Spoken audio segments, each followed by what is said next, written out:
I'd been diagnosed with multiple myeloma a number of years ago. My initial diagnosis was a complete surprise. I never had any problems with my back before, but all of a sudden I had severe back pain. My doctor found a tumor in my spine. After emergency surgery, radiation therapy, and 2 years of chemotherapy, I finally went into remission of my disease. I was able to return to work, and my life pretty much became normal again. But I was very surprised when I went for a routine 3-month checkup after that, and my cancer doctor said he wanted to begin an intensive round of chemotherapy the following Monday. I was confused. All of my tests appeared normal. When I asked why I needed the chemotherapy and why so suddenly, my doctor said that he felt certain that I would come out of remission shortly, and he wanted to get the chemo started. Well, I didn't want to offend my doctor. After all, he had taken good care of me, and I felt that I did not have the knowledge to challenge his decision. But an inner voice was telling me to get a second opinion. I just didn't know how to ask for one.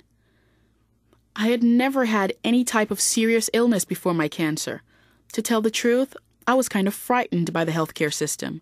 But I wanted to stick up for myself and get a second opinion. I called a cousin of mine who works in healthcare as a physical therapist and described the situation to her. I asked if she would go with me to the doctor's office on Monday to help me talk about getting a second opinion. She said yes. She'd be glad to help me.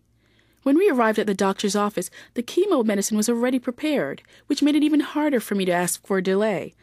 But my cousin did not have to worry about offending my doctor. She simply explained why I wanted a second opinion.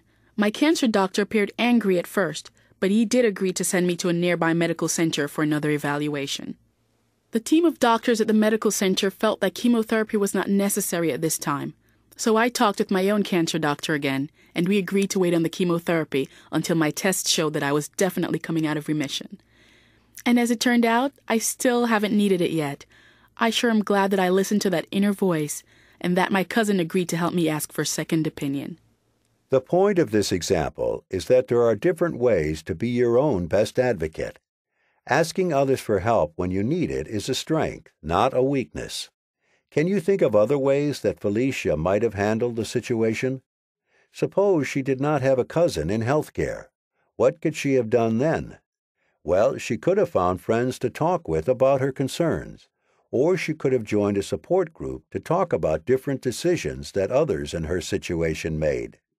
Felicia could also have contacted national cancer organizations such as those that advocate for multiple myeloma for information about her specific disease. What would you have done? Remember that we all need different kinds of information and make very different decisions depending on our styles of learning and our personal situations. There are many ways to solve problems. For more information, you may want to refer to other programs in this Toolbox series, especially those entitled Making Decisions and Solving Problems. One final area of self-advocacy is important for almost everyone who must deal with cancer, including family and friends, and that is the need for you to maintain a sense of hope.